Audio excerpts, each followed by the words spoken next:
Oh, hi, how are you? You're here because you want to know how I did 100 miles in 30 days. I got you right now.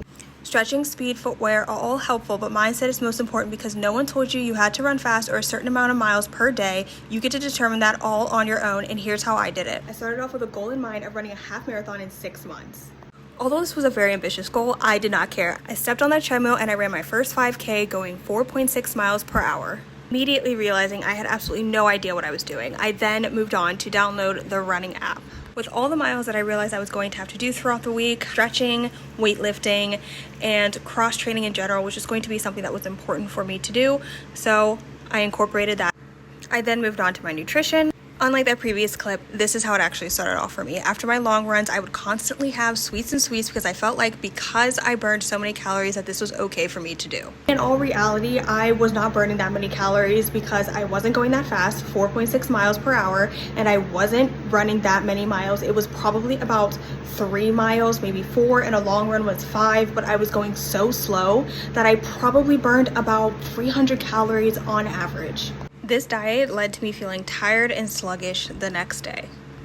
So I cleaned it up. I replaced cupcakes with strawberries. I replaced the cream cheese with yogurt, and instead of getting a sugary drink, I just ended up having 2 Splendas instead. And before you know it, I was going at a speed of 5.1 instead of 4.6, and I ended up accomplishing 100 miles in 30 days. Now you may be wondering certain things like, did I run outside?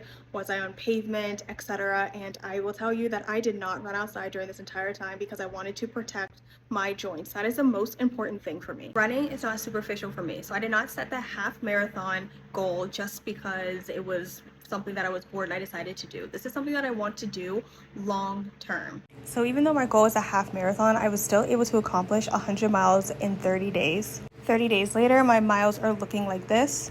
I have also incorporated cross-training into my schedule in order to increase my VO2 max and my cardiovascular system without the heavy strain that running can have on your joints. As a beginner runner, there's always that temptation to get out there and go guns blazing. However, it is much smarter to go slow rather than fast. Dial in your nutrition so that you are fueling yourself for those long runs. Create preventative measures like stretching in order to decrease the likelihood of injury now and in the future. Take it easy on yourself. You are not a professional runner. You are someone who is in the beginning stages, who wants to learn how to run, so you don't need to have the most expensive shoe wear or the highest tech at all.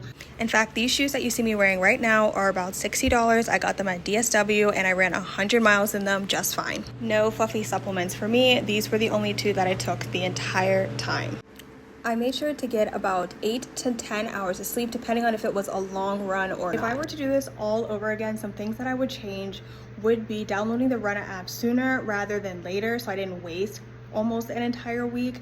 I would also have started stretching just in general in life, not even like while I was running, but just in general, because I was so sore for so long. My hips hurt so bad for so long because I had never stretched before. This was something that was new. I did mainly weightlifting and then I would like walk uphill, and so I honestly have never stretched past the age of probably 15 years old. I know that sounds crazy, but it's true.